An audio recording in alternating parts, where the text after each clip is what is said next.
Assalamualaikum warahmatullahi wabarakatuh. Perkenalkan, nama saya Devantri dengan NIM 23660060 dari kelas B. Dan rekan saya, Perkenalkan, nama saya Wendrianti Sauf dengan NIM 23660052 dari kelas B.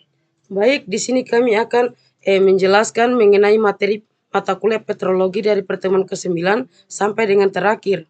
Baik, pertama-tama marilah kita panjatkan puji syukur atas kehadirat Allah Subhanahu wa taala yang telah memberikan kita kesempatan, kesehatan sehingga kami dapat membuat video ini dengan keadaan sehat walafiat. Tanpa pula kita hanturkan kepada junjungan kita Nabi besar Muhammad sallallahu alaihi wasallam yang telah membawa kita dari alam kegelapan menuju alam yang terang benderang seperti yang kita rasakan pada saat ini.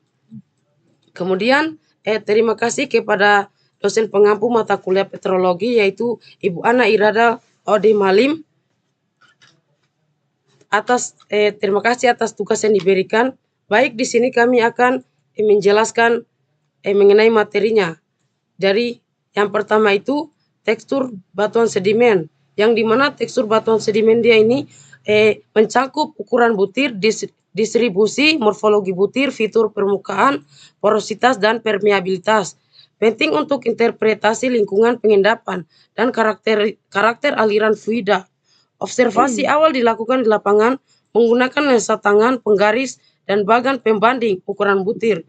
Kemudian itu ukuran butir atau grain size, yang dimana dia mengacu pada skema Anden-Wentworth yang mencerminkan energi lingkungan semakin besar harusnya semakin lebih kuat. Jarak dari sumber semakin jauh dia semakin halus. Kemudian jenis material sumber dia misalnya batu gamping menghasilkan ukuran seragam. Kemudian sortasi atau sorting dia menggambarkan distribusi ukuran butir di sekitar ukuran rata-rata ditentukan oleh durasi dan kekuatan pengangkutan, ukuran dan pemilahan material sumber.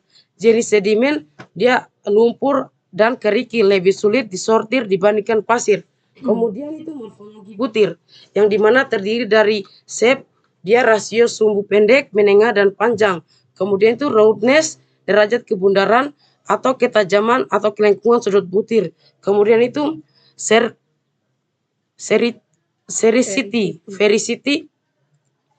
vericity dia itu seberapa mendekati bentuk bola.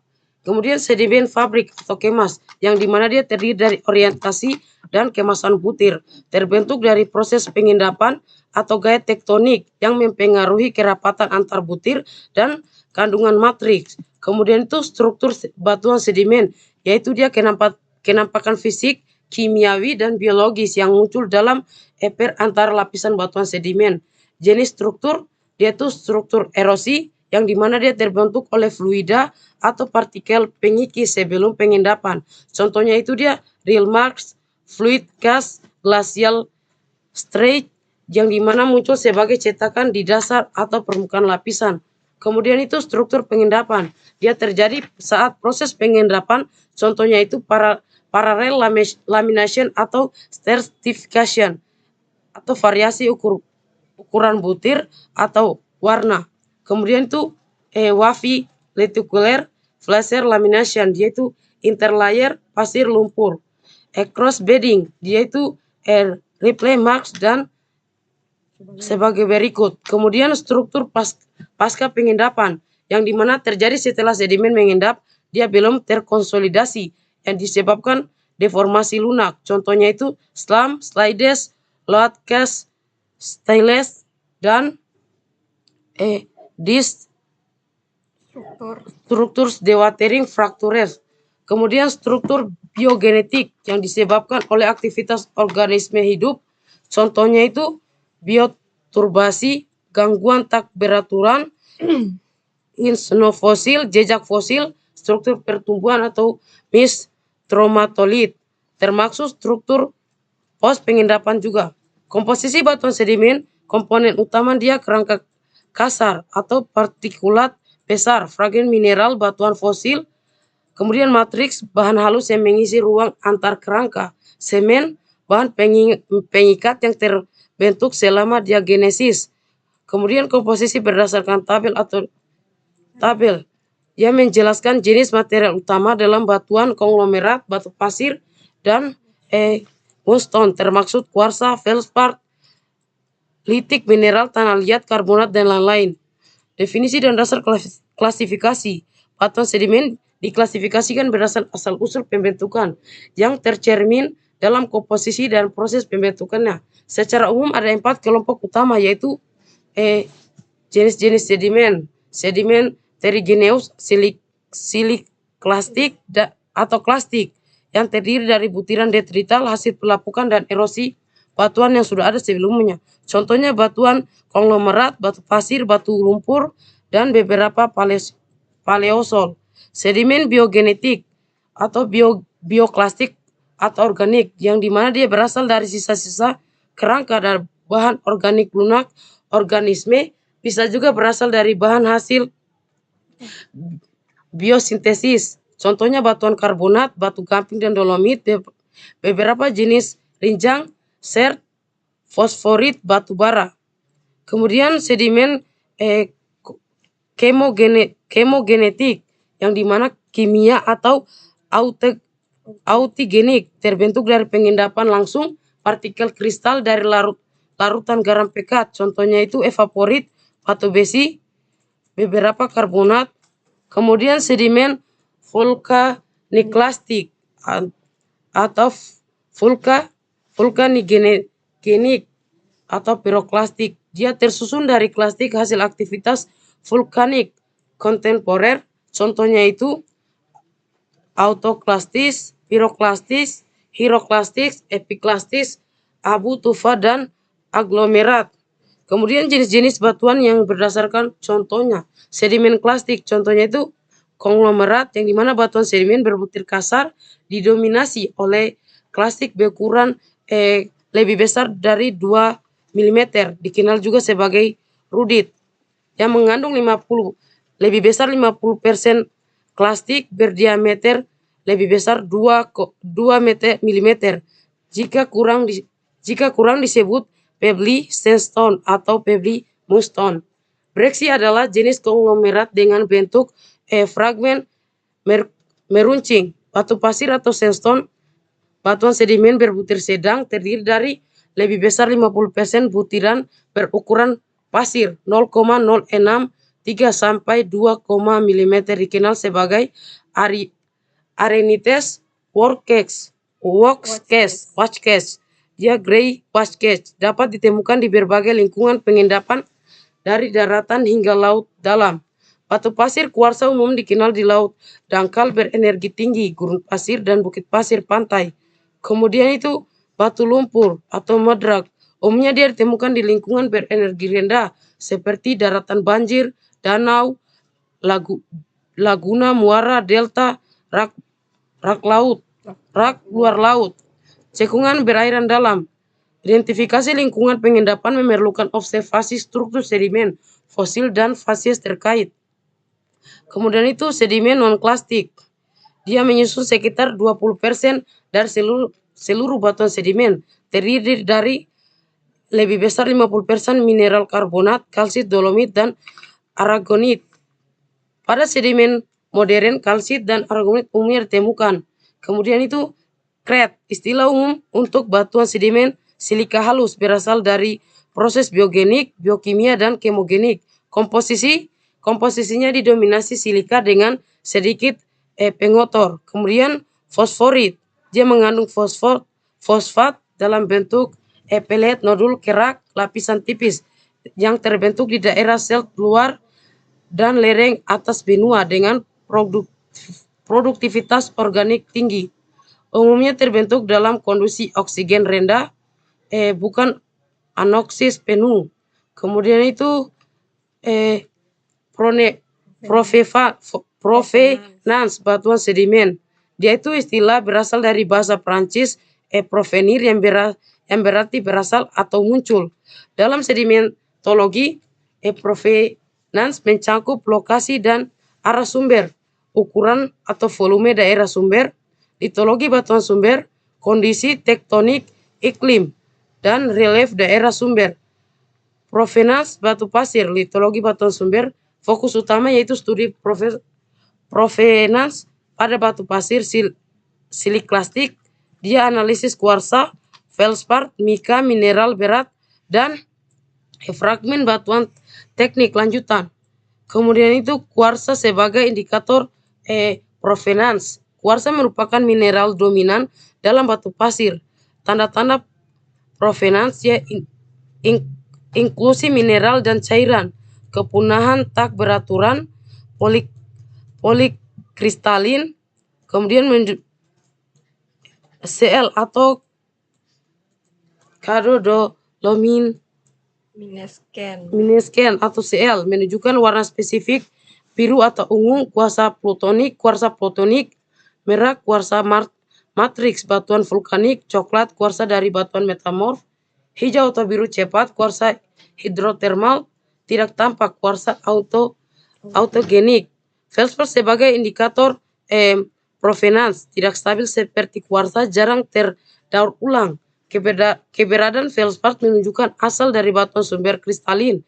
Jenis feldspar menunjukkan kondisi batuan sumber, misalnya feldspar alkali umum pada batuan beku felsik dan epegmatit. Kemudian mineral berat, dua pendekatan utama yaitu interpretasi berdasarkan asosiasi mineral berat yang khas dari jenis batuan sumber tertentu. Kemudian asosiasi dapat menunjukkan hubungan langsung dengan jenis batu asal. Fragmen batuan dalam batu pasir dan konglomerat menjadi bukti langsung litologi. Contohnya itu fragmen batuan vulkanik, sumber vulkanik, filit atau sekis, batuan metamorf, kapur, batuan karbonat. Geokimia batuan utuh digunakan untuk menganalisis unsur utama dari minor, dapat menunjukkan jenis komposisi umum dan batuan sumber. Kemudian provenance dan setting tektonik. Provenance tidak hanya tentang litologi, tetapi juga kerangka tektonik. Setting tektonik mempengaruhi komposisi sedimen.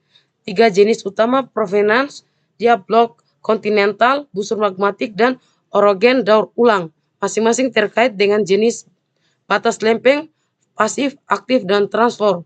Pengaruh iklim dan relief. Iklim mempengaruhi tingkat pelapukan. Panas dan lembab, pelapukan kimia tinggi, feldspar rusak. Dingin atau kering, dia feldspar dan fragmen lebih terjaga. Relief rendah, dia pelapukan lembab, fragmen membulat.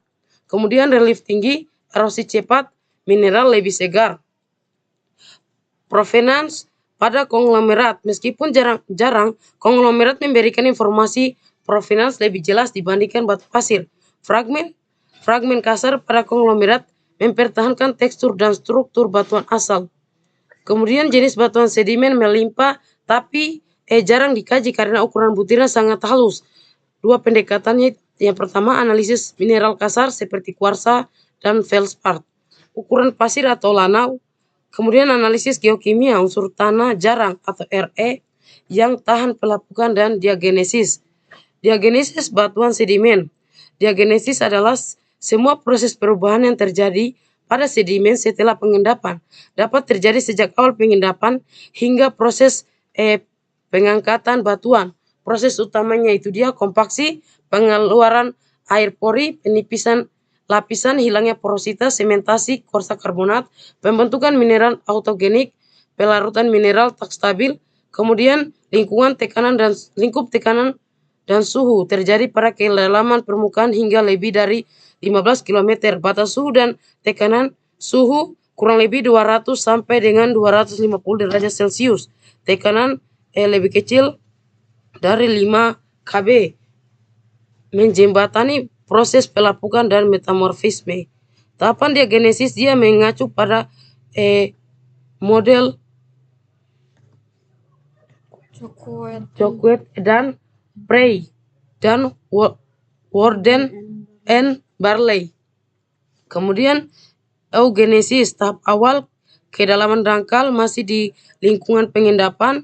Kemudian mesogenesis saat pengeburan lebih dalam, suhu dan tekanan meningkat, komposisi air pori berubah. Teleogenesis setelah pengangkatan dan erosi, terpapar air meteorik tidak dialami oleh batuan yang masih terkubur dalam. Diagenesis batuan karbonat, dia mengalami tahapan diagenetik yang serupa dengan batu pasir. Karbonat umumnya berasal dari lingkungan laut, diagenesis karbonat non-marin umumnya lebih ringan karena mineralnya lebih stabil, kalsit rendah, magnesium.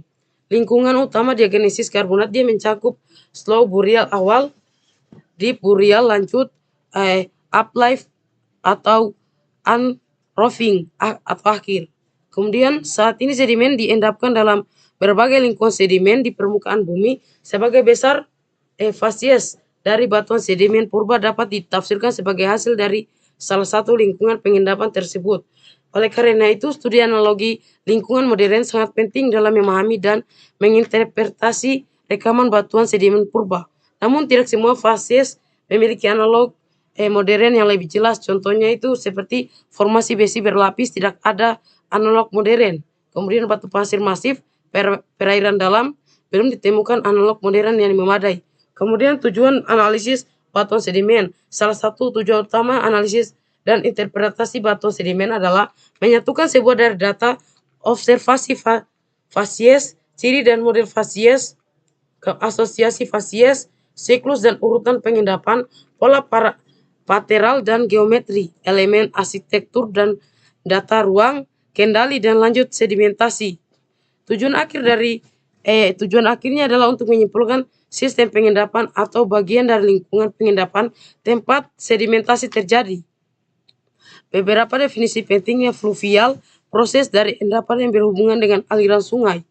Alluvial, endapan yang terbentuk melalui proses pengendapan umumnya di darat. Eolian, proses dan endapan yang dipengaruhi oleh angin, termaksud erosi dan pengendapan. Contoh lingkungan pengendapan, dia nyata lingkungan pengendapan yang ditampilkan dalam ilustrasi. Lingkungan aluvial atau kipas aluvial ciri khas, endapan sortasi buruk, butiran kasar, lapisan tebal dan masif. Contohnya kipas aluvial modern dan limestone di pegunungan Andes. Kemudian lingkungan fluvial, ciri utama, suksesi lapisan berwarna merah menunjukkan sistem sungai purba. Contoh lokasinya formasi Old Red Sandstone. Kemudian lingkungan eolin, endapan angin berupa batu pasir dengan cross stratifikasi skala besar, butiran halus dan baik sortasi. Glasial jenis endapan, dia title berlumpur, batu lumpur dengan fragmen batu besar tidak tersortir, batu pasir berkerikil, produk pencucian dari glasier, contohnya Ontario, Kanada. Kemudian ciri umum, struktur topset, foreset, bottomset, endapan mudstone, sandstone dan sandstone. Stratifikasi silang besar. Kemudian dilanjutkan dari pemateri berikutnya. Baik, saya akan melanjutkan materi dari Devantri. Yang pertama adalah metamorfisme, di mana metamorfisme adalah rekristalisasi batuan pada kondisi di bawah titik leleh atau liquidus. Pada suhu rendah, metamorfisme menyatu dengan diagenesis atau proses sementasi batuan sedimen. Pada suhu tinggi, bisa tumpang tindih dengan pembekuan parsial atau anateksis. Produk dari proses ini pada lelehan menjadi batuan beku, kemudian residu atau restit, dia tetap sebagai batuan metamorf karena tidak mengkristal langsung dari lelehan. Selanjutnya adalah jenis-jenis metamorfisme. Yang pertama adalah metamorfisme regional. Dia terjadi dalam skala luas, biasanya berhubungan dengan pembentukan pegunungan atau orogeni dan deformasi. Contohnya seperti pegunungan Alpen, Himalaya, Rocky, Kanada, wilayah pedalaman pantai barat Amerika Utara, atau Mesozoikum. Yang kedua adalah metamorfisme kontak, yang terjadi karena kontak langsung dengan panas dari intrusi magma. Dia terlokasi pada batuan di sekitar intrusi atau kontak aureole. Contohnya batu gamping yang bermetamorfosis menjadi marmer. Di kedalaman lebih dangkal biasanya tidak mengalami deformasi, namun pada kondisi dalam bisa bergabung dengan metamorfisme regional. Yang ketiga adalah metamorfisme burial, yang terjadi akibat penguburan dalam di cekungan sedimen. Suhu dan tekanannya meningkat seiring kedalaman dan merupakan metamorfisme dengan tingkat paling rendah dan tanpa deformasi. Penting untuk studi asal-usul minyak bumi. Yang keempat adalah metamorfisme dinamis. Ini disebabkan oleh pergerakan fluida dalam kerak bumi. Cairan hidrotermal bermigrasi ke zona deformasi dan bereaksi dengan mineral. Umumnya terbatas pada zona geser yang sempit, tetapi bisa menjalar ke batuan sekitarnya. Yang kelima adalah metamorfisme hidrotermal yang terjadi akibat sirkulasi air panas yang dipicu oleh keberadaan magma dekat permukaan. Air bereaksi dengan mineral primer seperti feldspar, piroksen, amfibol, dan membentuk mika dan tanah liat. Umumnya berasosiasi dengan pengendapan biji logam sulfida. Contohnya seperti yang ada pada tengah samudra atau Mid-Ocean Ridge dan Yellowstone National Park. Selanjutnya batuan metamorfik ini sangat melimpah karena metamorfismenya ini dapat terjadi di berbagai kondisi dan mempengaruhi banyak jenis batuan asal atau protolit. Ada sekitar 60% volume benua terdiri dari batuan metamorf. Sirkulasi hidrotermal di dasar samudra juga dapat menghasilkan batuan metamorf. Studi metamorfisme ini penting untuk memahami yang pertama itu adalah evolusi geologi, yang kedua adalah geokimia kerak, dan yang terakhir adalah proses geodinamika. Contoh proses dan produk metamorfisme ini, yang pertama adalah metamorfisme kontak atau lokal. Ini disebabkan oleh panas dari intrusi magma yang menghasilkan zona metamorf atau aureole di sekitar intrusi. Contoh mineralnya seperti andalusit, cordierit, dan silimanit. Yang kedua adalah metamorfisme regional atau luas, yang terjadi karena adanya penguburan dalam atau penunjaman lempeng yang disebabkan oleh gradien panas bumi dan unsur radioaktif yang menghasilkan panas. Biasanya disertai dengan deformasi yang membentuk struktur foliasi seperti slat, schist, dan gneiss. Kemudian, batuan sedimen.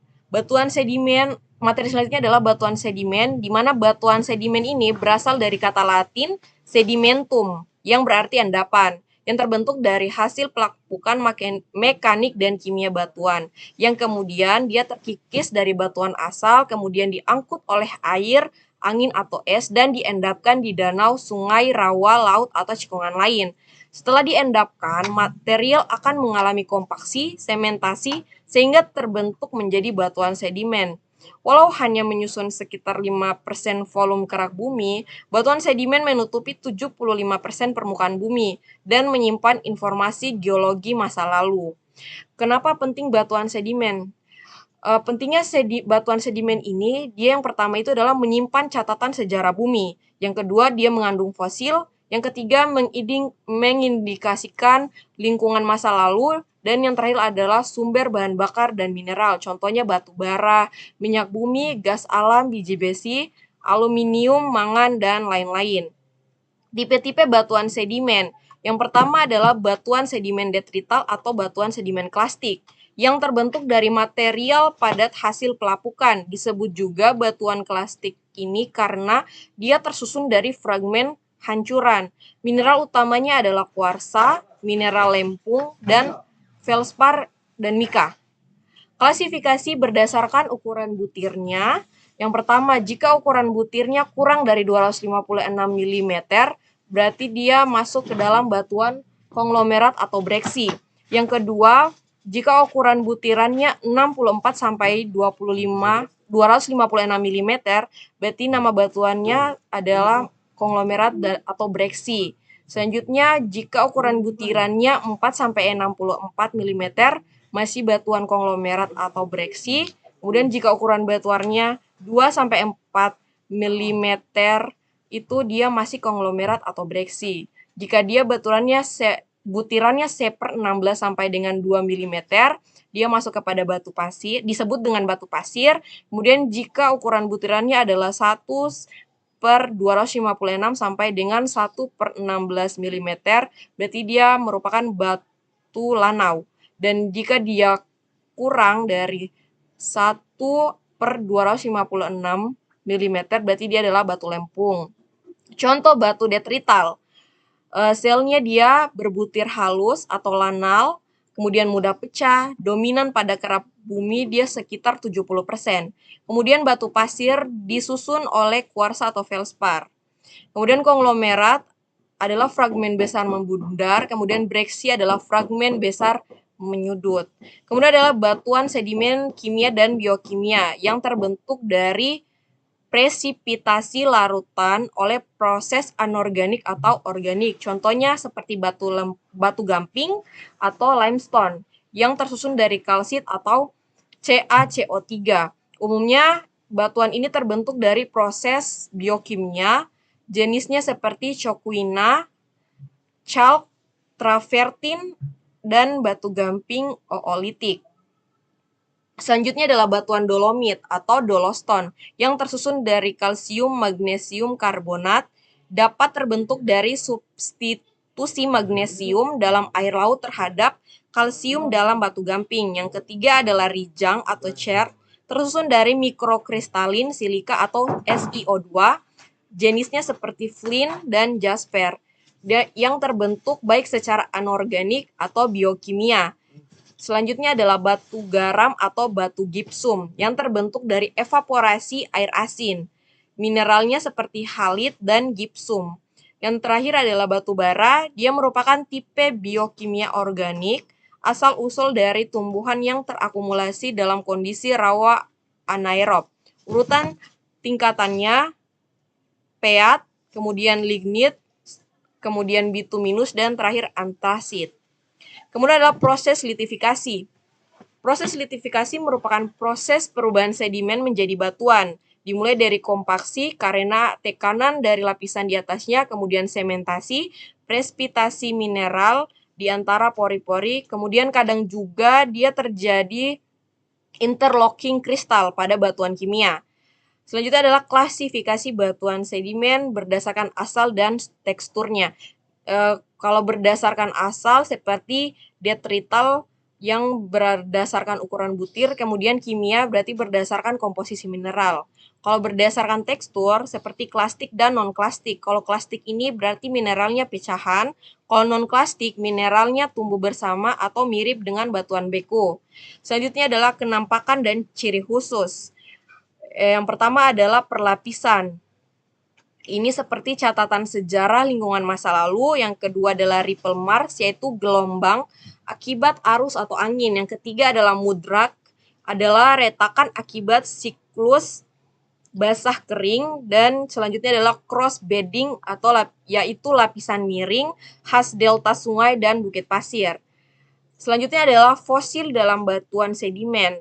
Fosil itu adalah sisa atau jejak organisme masa lalu yang telah mengalami pembatuan. Proses pembentukan fosil.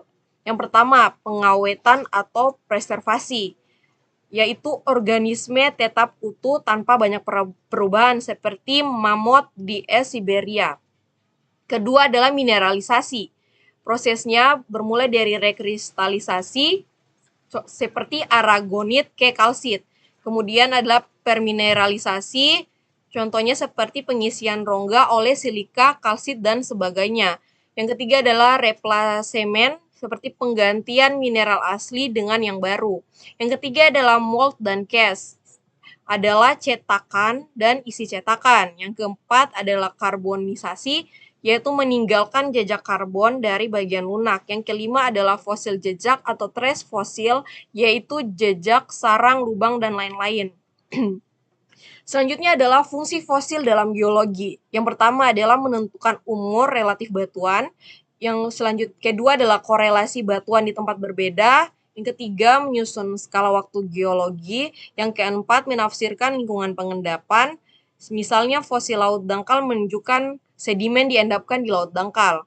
Selanjutnya adalah evolusi. Diperkenalkan oleh Charles Darwin tahun 1858 yang mengemukakan teori yang pertama adalah gradualisme dan punctuated evolution.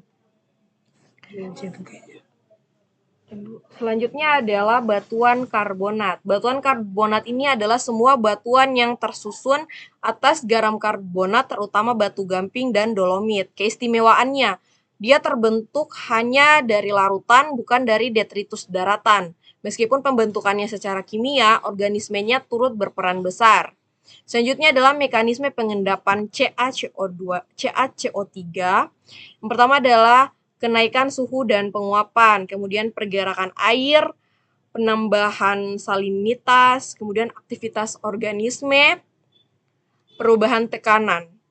Selanjutnya adalah pembentukan tekstur kalsit pada batuan karbonat bisa terjadi akibat adanya fragmentasi sekunder, seperti pada oolit, kemudian proses pengendapannya mirip dengan detritus, meskipun bukan batuan klastik sejati. Selanjutnya adalah tekstur batuan karbonat. Unsur-unsur utamanya matriks, semen kalsit, butir, kerangka organik, dan kehabluran. Tekstur primernya seperti kerangka organik yang dibentuk oleh material skeletal atau kerangka organisme atau frame builder. Yang kedua adalah klasit atau butiran yang dibagi menjadi 3, yaitu bioklastik, intraklastik, dan semiklastik. Kemudian massa dasarnya atau matriks yaitu butiran halus karbonat yang terbentuk saat sedimentasi. Selanjutnya adalah ciri-ciri tekstur primer yang diamati. Yang pertama adalah ukuran butirnya, kemudian bentuk butirnya. Untuk bentuk butir, matriks, dan tekstur sekundernya. Dari pengertian batuan karbonat tadi, dari penjelasan tentang batuan karbonat tadi, dapat disimpulkan bahwa batuan karbonat ini memiliki keunikan dan pembentukannya yang berbeda dari batuan klasik. Kenapa? Karena yang pertama, dihasilkan dari proses kimia dan biologis, kemudian yang keduanya terbentuk di lingkungan laut dangkal dan hangat, dan dia memiliki beragam tekstur, baik primer maupun sekunder. Yang terakhir, pada batuan karbonat ini, dia diagenesanya sangat mempengaruhi tekstur dan komposisi akhirnya. Baik, itulah hasil penjelasan dari materi kami. Mungkin kalau ada yang tidak mengerti, mohon maaf jika ada kesalahan. Akhir kata, billahi taufiq wa hidayah. Wassalamualaikum warahmatullahi wabarakatuh. Terima kasih.